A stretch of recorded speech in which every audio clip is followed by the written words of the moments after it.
Hey, good morning. Thanks for joining us today. I'm here with Christian. He's a Lead CMMC Certified Assessor, and he's also the Director of Operations at DefenseX. Good morning, Christian. Hey, how are you doing? Good morning, Danny. Christian, we had a good chat just a few days ago, but since then, I'm learning as I go, just as I'm sure many out there are as well, that are trying to find and navigate their way through level 1, level 2, CMMC. There are a lot of questions, a lot of acronyms that I could use some help with and ask on behalf of others what are SPRS scores? SPRS scores. We can certainly answer that, and it's a very common question that we get all the time. There's a lot of confusion between a number of different programs and laws, some of them that kind of like interrelate with each other. Unfortunately, it can be a little bit confusing, but we can provide some clarity, and we'll probably do a future video deep diving a little bit more into some of the history of the SPRS scores and other related programs that associate with them. But as far as SPRS, it stands for Supplier Performance Risk System. And if you're a defense contractor in 2025, you're probably already familiar with the SPRS system. Many contracts, and most, as I understand, require you to go in and submit an SPRS score, what's supposed to be a self-assessment of your implementation of the NIST Special Publication 800-171. Now, just to give a brief history of these SPRS scores, to give you an update of how they relate to CMMC today in December of 2025, is back in 2017, the DFARS 252.204.7012 clause came out, which required the implementation of NIST Special Publication 800-171. This was back in the 2017 timeframe. As you can imagine, their actual compliance with the requirement was fairly low when it's just the DoD out there saying, hey folks, you guys got to comply with this NIST special publication for your cybersecurity and in your IT systems. All good? And, as you can imagine, most contractors, all good, sure thing, just accepted the contracts and such. Then, in an effort to add an enforcement mechanism, they released a DFARS 252.204.7019 clause in 2020 timeframe, and then also a 7020 clause in also the 2020 timeframe. I know that's a lot of clauses and numbers, but you don't have to worry about them. But anyway, these newer DFARS clauses were meant to increase the reporting mechanism for this by making the requirement for SPRS. So now the DoD was like, hey, now you don't just have to do it because we told you to, but now we both told you to, and you need to self-report yourself in the SPRS system, affirming that you implemented the NIST 171 and all of its associated security standards into your information system. Contractors started taking it a little bit more seriously, like, oh man, now I have to do an actual, I affirm in SPRS, and the DoD is not going to give me this contract unless I affirm and give a SPRS score. Now, the thing about it then is that it was actually permissive to give a less than perfect SPRS score. Those were acceptable. POEMs were acceptable. You could actually give yourself a pretty low score, and that was acceptable as per the DoD because you could have these things called POEMs, plans of action and milestones. Essentially, we're going to take care of it later. We're working on it, but we implemented the rest. The DoD found, and it's pretty much as expected, is that SPRS self-reporting is very low accuracy, low fidelity. Anytime that the DoD has done audits on companies like, hey, you said you have 110, which is a perfect SPRS score in SPRS, like, a great job if you really do, but let's take a look in an audit to see if you actually do. And many companies were coming up with negative scores. It's almost like being in college and like, hey, report yourself on like how well you did in that project you did. Oh, 100%. I did perfect. I knocked it out of the park. And then the instructor comes and does an audit of your project and you score like a 15, Yeah. So there was a lot of that happening. Some of it was just due to human error and to the fact that many of these contractors were not cybersecurity or compliance specialists. So, even the ability to assess effectively an organization's cybersecurity posture is a very specialized skill. So there was a lot of human error that led to vastly inaccurate scores. scores. In fact, probably 99% of scores out there were not accurate. The self-reported SPRS scores, some of them completely, absolutely inaccurate. And then there was some that were straight up fraudulent, where the company knew that they weren't doing anything, but it still knowingly lied about it and said that they got a max score. And some companies that have done that in the last several years have gotten into some pretty big trouble with the DoD via the False Claims Act. Many have had to, you can look up the news articles. It's happened to several, from their self-reporting. They found that the company's leadership was saying, no, we're not perfect yet, but just go ahead and stick the perfect score because they want to see that win the contract. And it's unfortunately not good to do that. But yeah, so that's what the SPRS system is. So let's fast forward now to 2025 to December, and really as far back as last month, November 10th, when the phase 1 of the CMMC implementation started. Now, CMMC is meant to be the true enforcement mechanism for the implementation of these cybersecurity standards. For most companies that are out there requiring CMMC level 2 that handle CUI, store, process, and transmit CUI, these companies are going to require not just a self-affirmation that, hey, yeah, I reported on myself and I'm telling you that I did it. They're going to require an audit by a third-party assessor, such as myself, that works for a C3PAO, which are the organizations that conduct these assessments. And they're going to have this assessor that doesn't work for them, is a very strict, and he's going to look through all of their documentation, all of their IT systems, all of their evidence. He's going to interview their employees and validate that 100% of those controls are met in order to get the official CMMC level 2 certification. So no longer are the days of, yeah, I did it, self-report on myself. That's not the vision for CMMC, and CMMC is meant to be the high accuracy, from the DoD's perspective of actually implementing these standards. Here's the small little catch, though. If you look at the DoD CIO website right now, they are not completely going away from SPRS. They are still retaining SPRS as one of the reporting mechanisms, but whenever you get CMMC level 2 compliant and you get your official CMMC level 2 certification, they still want contractors to go into the SPRS system and now submit an accurate, perfect score on there. So that's still an expectation, and heck, we've gone through the process with a number of companies for this. You get your official CMMC level 2 assessment, and first off, congratulations, you passed the third-party audit. Let's continue all the work, continue the performance of those standards, and next thing you gotta do is go into SPRS still and self-report on yourself a perfect score as per the CMMC level 2 requirement.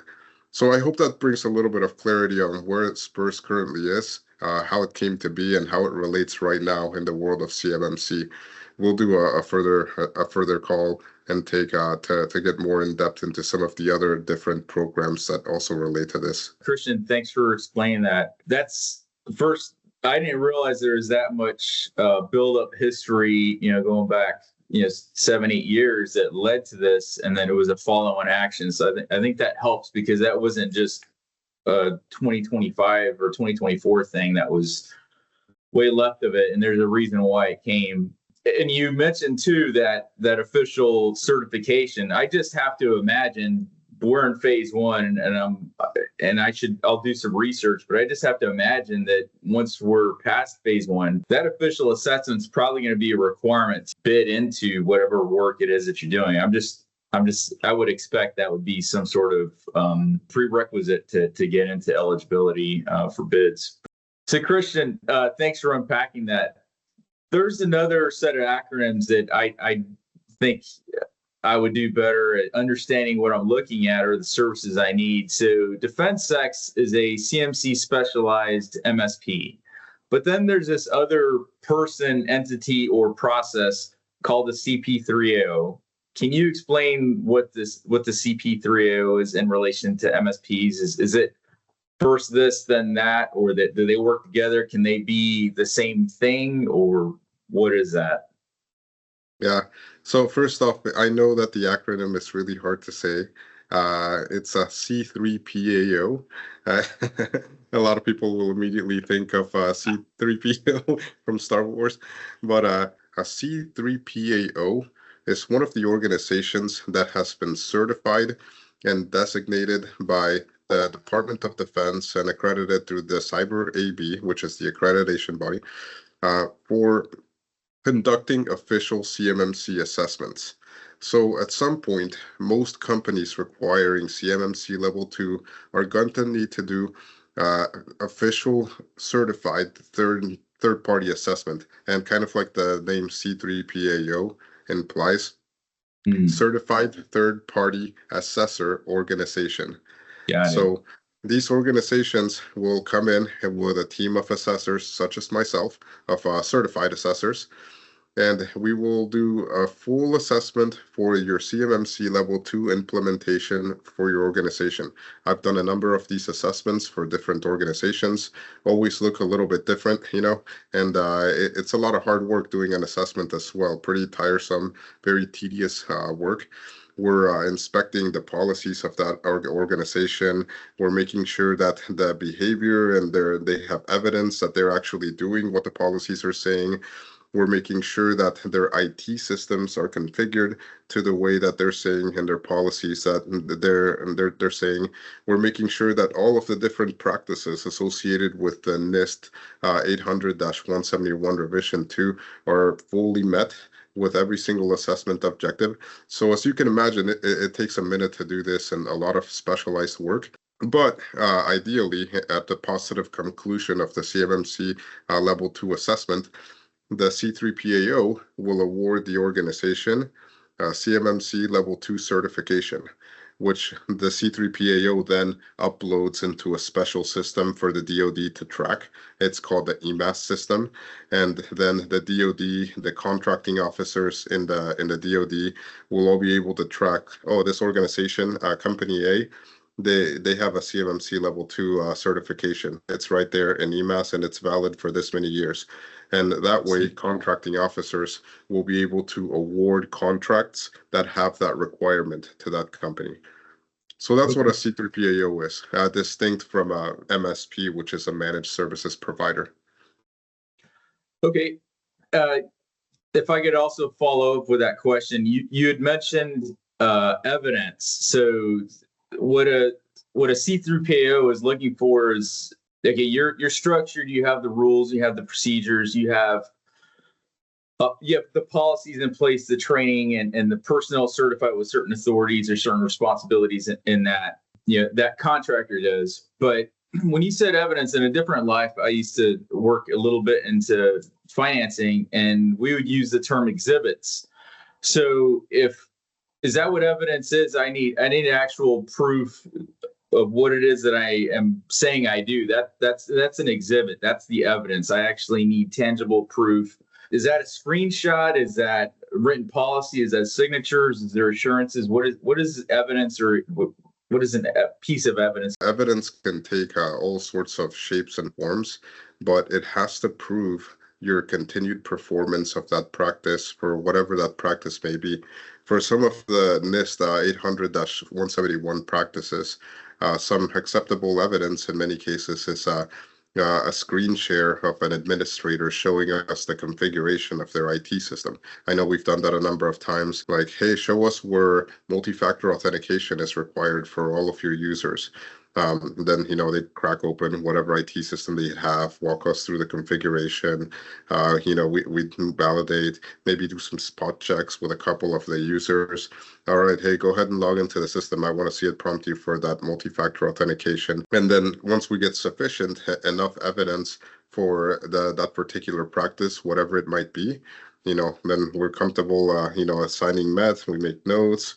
There's a template that we have to follow as per the DoD's requirements for conducting assessments. And then the organization getting assessed is required to retain all the artifacts and any tangible evidence from the assessment for a certain amount of time as per the DoD requirements. It's several years. But different practices can be demonstrated via different evidence. For example, practices that are related to training requirements, oftentimes kind of like even internal to the DoD, You need to prove that you did the training. You have your little certificate of completion. Right. That's good proof. You have a certificate of completion in addition to an affirmation by the end user that they completed their training. That's good proof, For some of them, it gets a little bit more complex than that, but for many of the technically implemented ones, either some incredible documentation from whatever IT system service provider that they're using, or a screen share or a live demo or a test for the assessors. Those are the types of evidence that we're going to be looking for, but organizations do need to be prepared to provide evidence for every single one of the practices. Because we have this, we actually had it happen recently where an organization was like, okay, no, I'm doing all the practices. Look, here's my policy and my system security plan saying how I'm doing all the practices and nothing else. No, look, it says I'm doing the practices, and the team of assessors, we were like, we need more than just the policies, You just downloaded that from the internet, doesn't mean doesn't prove you're doing anything. That's one of the mistakes that's commonly being made.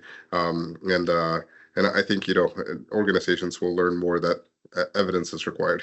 So when I think of a C3 PAO, that's sort of like taking a test. That's pencils down. So I can't explain. I'm going to study the POA&M is probably not good enough evidence. It needs to actually show I did what was on the POA&M, and we're actually practicing that.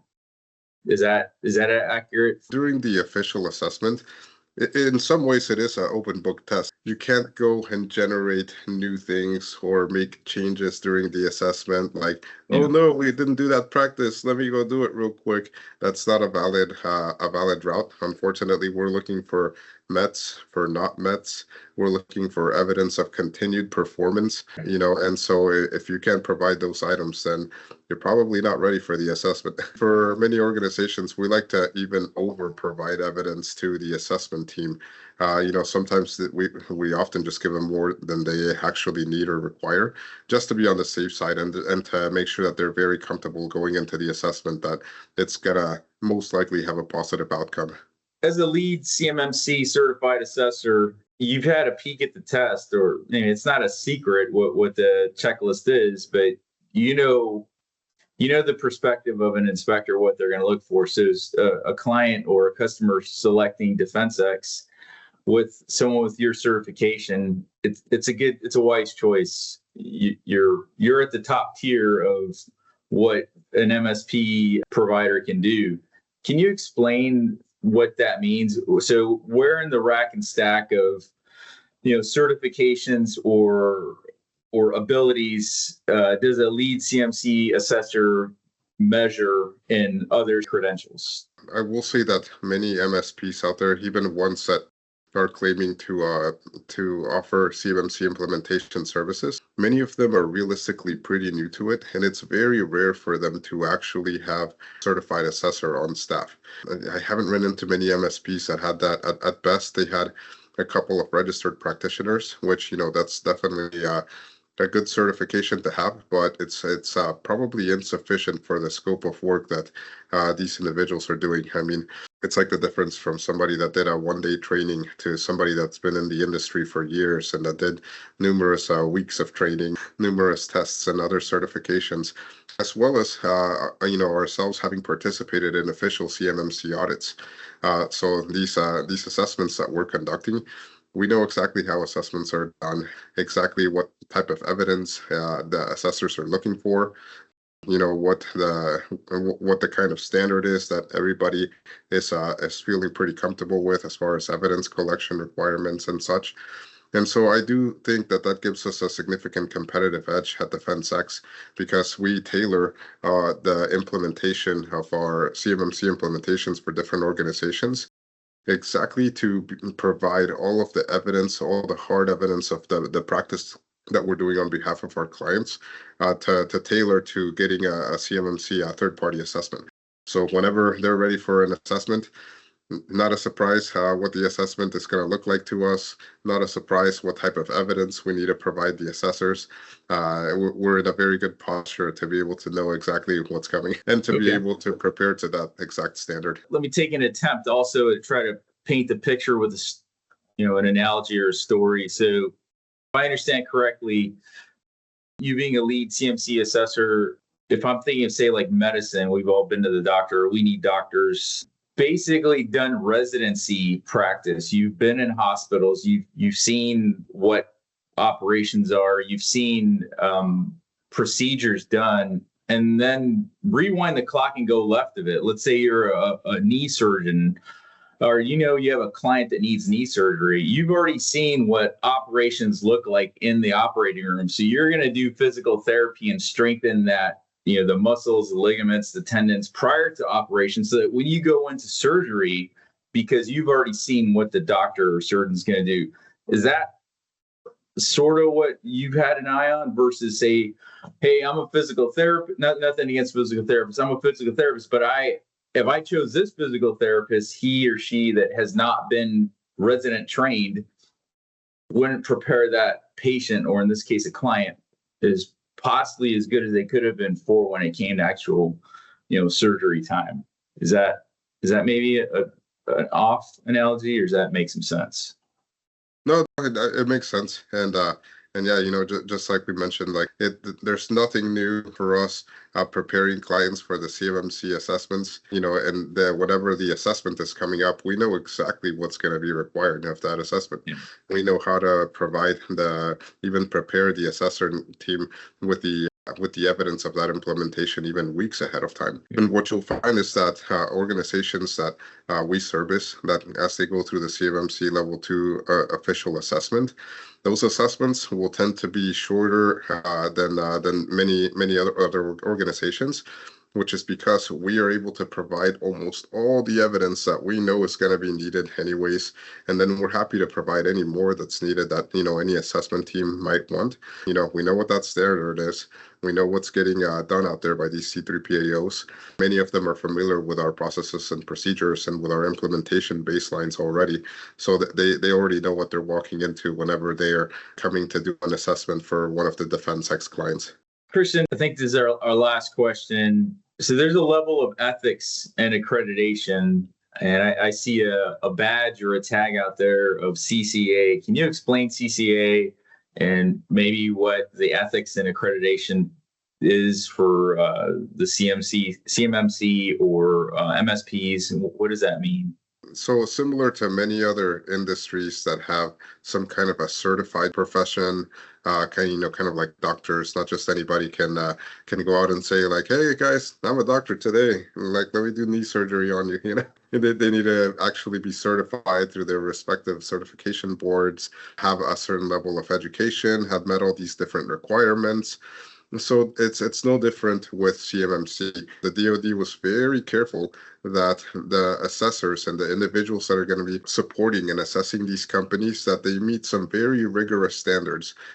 First off, some very thorough background checks in order to even receive your certification. In addition to that, the CCA acronym that you mentioned, CMMC Certified Assessor, which actually it's like the second to the top, if you will, personal certification.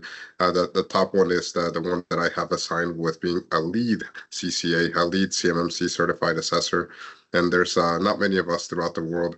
In order to get these certifications, we had to go through weeks worth of training that is specialized to CMMC, multiple certification tests, all put on top of an already multi-year requirement for a cybersecurity career, multi-year requirements for experience with conducting official audits against a body of standards. And there's several experience requirements. There's other certification requirements. For example, I'm also a CISSP.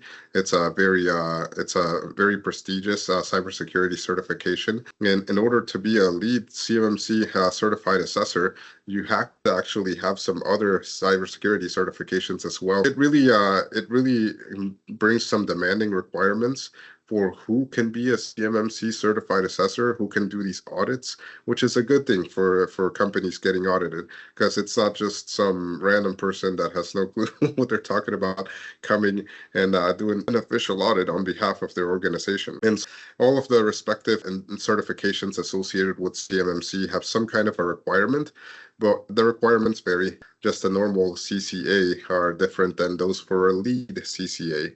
And there's different levels and such, the lead CCA obviously being the top. But in addition to that, something that they all require is we all are required to sign and abide by what's called the Code of Professional Conduct. That's the name of this document and this code that we all sign, we all agree and abide by it. And it has a lot of different tenets for how we should be conducting ourselves as professionals if we want to be certified and involved with this ecosystem. The concept of impartiality is one of the concepts that we abide by. We're not gonna, give favor to this organization, but not do so with another organization. No, we have to treat them all as one unified standard, and that's part of the requirements of the Code of Professional Conduct. Code of Professional Conduct violations are taken very seriously, and it'll cost you your certification and your ability to work in the ecosystem in many cases. And there has already been some cases of Code of Professional Conduct violations that resulted in some kind of a consequence, either for an individual or for an organization. It also has the tenet of confidentiality. These assessors, they're going to get a close look at the information system of different organizations. So will the implementers and such. So as part of the Code of Professional Conduct, you agree to the confidentiality, to use the appropriate cares for the information and data of any other organizations, not to do stuff just for your selfish gain or personal benefit. There's other requirements for lawful, ethical behavior, for very strict requirements on conflict of interest. If I provided an organization with consulting advice for how to do an implementation, I cannot be their assessor that assesses them on an official CMMC audit. That would have to be another different assessor or another organization of such. But there's a number of these tenets. Everybody that participates in the ecosystem agrees to and affirms and has to abide by. Any kind of violation of the Code of Professional Conduct in the CMMC ecosystem is taken very seriously. And it's not something that somebody should ever mess with. That makes me feel better that there's that professional aspect to the work that you do. It helps me trust, and it helps us trust that we know what we're doing, and those credentials and those badges actually mean something. They carry some weight. Yeah, right. That's good assurance. Yeah, a lot of people initially especially a lot of aspiring assessors and aspiring individuals that wanted to be part of the ecosystem. And, it's all great. And, we certainly welcome everybody to participate in that is qualified. But when the DoD came out with the experience requirements in order to be a lead certified assessor, with the other certification requirements, background check requirements, all the different requirements they came out with, it got pretty long, and many were immediately disqualified, like, oh man, I need 2 more years of auditing experience before I can be a lead certified assessor, or oh man, I need another year of cybersecurity experience. But in many ways, I completely agreed with all those heavy requirements, because whenever you get somebody coming up and they are a CMMC certified assessor, they have been doing this for a while. These are not new. It's not like a brand new college intern that's just learning about life a little bit, which there's plenty of great college interns out there. But this is a seasoned individual who has had plenty of experience doing some kind of audits or assessment to some standard in an official capacity. They are a very thoroughly vetted background check. And this is not just a normal background check. This is a tier 3 investigation, pretty much the equivalent of getting a secret clearance with the Department of Defense, as well as all of the other requirements. It really raises the credibility for whenever you're getting this official assessment done. It's not going to be somebody that doesn't know what they're doing. Okay. Yes, they've passed through a number of hoops, and among them is years of experience. Right. Yeah, I like that there's the comparison, or that it is as stringent than the security clearances. So that's not an easy bar to clear either for a lot of folks for different reasons. And there's a lot of reasons why you couldn't. So that's very, very helpful. Kristen, that I think that wraps up today's series of questions. A little pitch out there for everyone to be safe out there during the holidays, and also to help keep your and our data safe.